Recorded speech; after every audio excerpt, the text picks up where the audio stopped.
Halo sobat, kembali lagi di video ini dan juga di channel ini. Dimana kali ini saya itu dari tim Ratu Adil Sukses mau mengucapkan selamat Natal dan Tahun Baru bagi kalian semua. Khususnya selamat Natal bagi umat Nasrani, dan saya sendiri sebagai umat Nasrani, saya juga ikut merayakan Natal. Dan saya juga mengucapkan selamat Tahun Baru bagi seluruh warga negara Indonesia. Dimana kali ini, di sesi Natal kali ini, ada sesuatu yang menurut saya itu berbeda loh. Jelas sangat-sangat berbeda. Di Natal tahun lalu, setiap kali saya Natal di tahun-tahun lalu,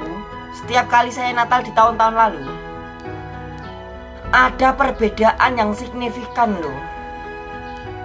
Setiap kali saya Natal di tahun lalu. Bahkan saat saya Natal di tahun kemarin, biasanya bulan Desember itu bulannya hujan. Biasanya di bulan Desember itu deras-derasnya bulan hujan. Bulan Desember adalah puncak dari musim penghujan. Itu ya, biasanya kalau aku tuh kalau di bulan Desember, karena itu musim penghujan, biasanya kalau ke gereja itu saya tuh kalau nggak pakai apa gitu, biasanya tuh saya tuh harus pakai mantol apa gitu ya.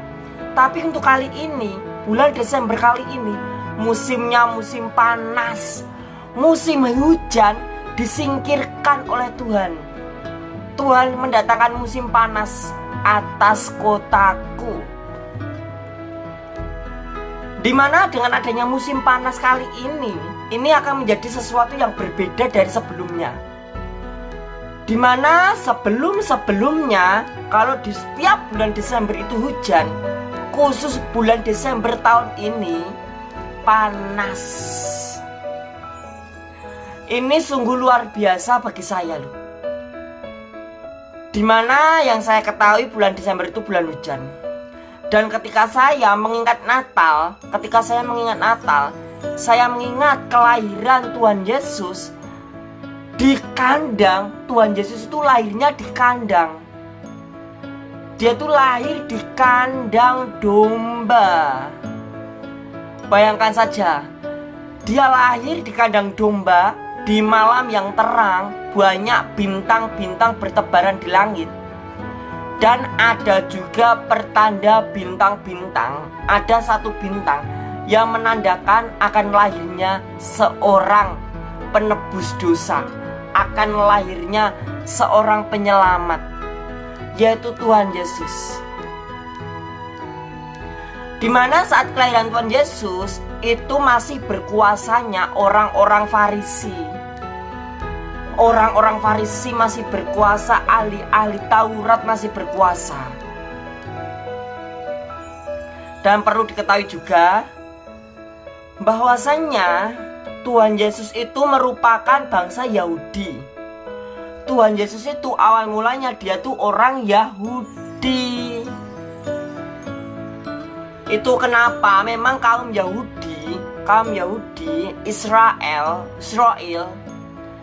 bangsa Israel, kaum Yahudi, bangsa Israel itu memang terkenal sebagai bangsa yang super power, bangsa yang berhikmat, bangsa yang dikaruniai oleh Tuhan Allah. Dimana bangsa Israel itu dia menyembah Allah Yahweh, Allahnya Yehuda. Bangsa Israel menyembah Allah Yahweh, Allah Bapa langsung, bukan Allah yang lain. Kalau nanti bangsa Israel itu yang disembah Allah siapa yang dia sembah? Allah itu adalah sang penolong, zat yang maha luhur. Allah bukanlah suatu nama yang pasti.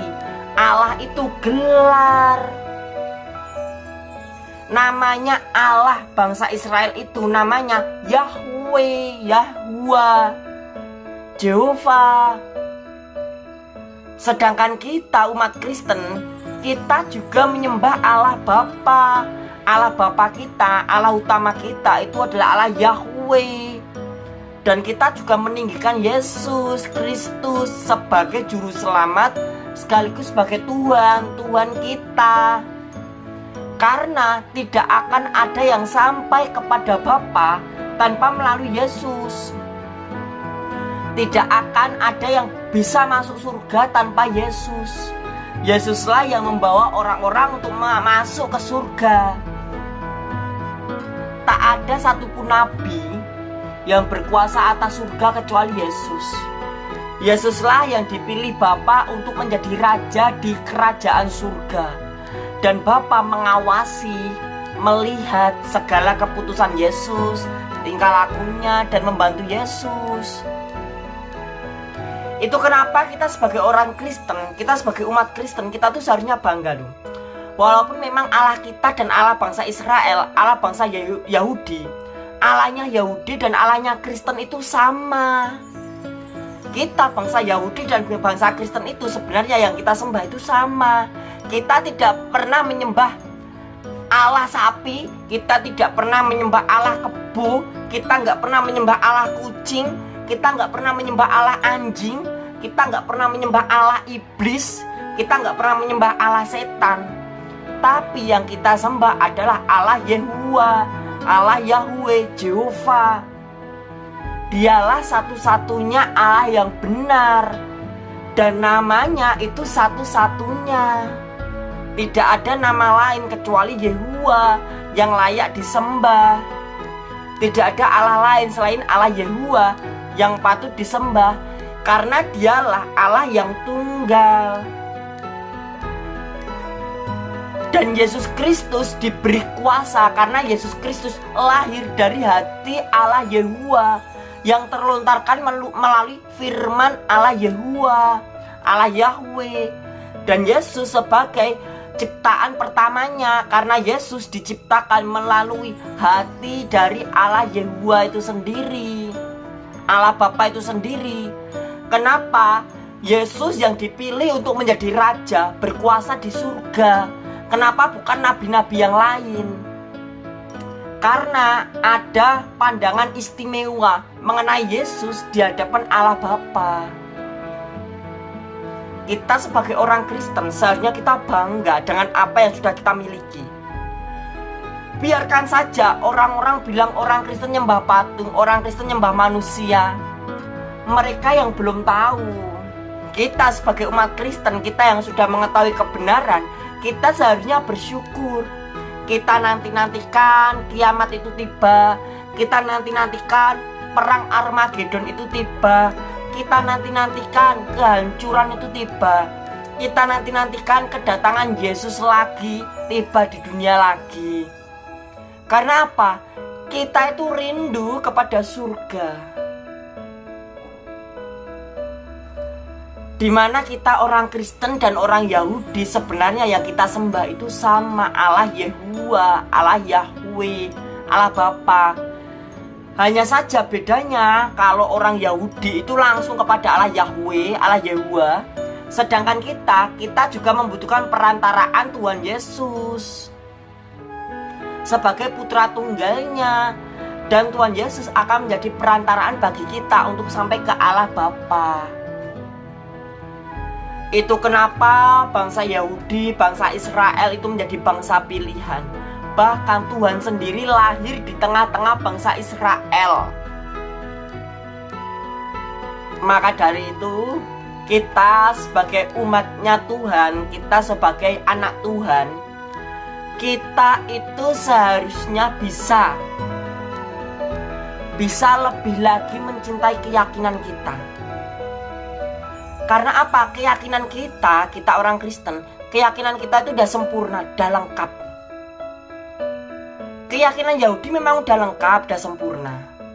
Tetapi keyakinan Yahudi, dia juga tidak bisa menerima Yesus. Karena apa? Mereka membatasi keyakinan mereka sampai nabi mereka, yaitu Musa. Sedangkan kita sampai Tuhan kita. Dan Tuhan kita Yesus itu adalah penutupan yang terakhir, nabi yang terakhir gitu. Karena apa? Allah Bapa, Allah Yahweh sudah mau menurunkan anaknya sendiri ke dunia. Allah Yahweh sudah mau menurunkan kasih sayangnya ke dunia untuk menunjukkan kasihnya kepada dunia. Itu sebagai akhir penutupan gitu. Yesus itu mendapatkan kuasanya. Memang dia bukan manusia seutuhnya, dia manusia setengah ruh. Yesus lahir tanpa seorang bapa, dia lahir dari firman. Dia datang ke dunia dengan wujud manusia, dan dia diberikan kuasa secara alami, kuasa ilahi. Bukan kuasa dari bertapa, bukan kuasa dari semedi, bukan kuasa dari bertapa di dalam gua, bertapa di atas air, bertapa di hutan. Bukan. Yesus itu kuasanya murni dan mutlak, kuasa ilahi. Sejak dari kecil, sejak dari kandungan.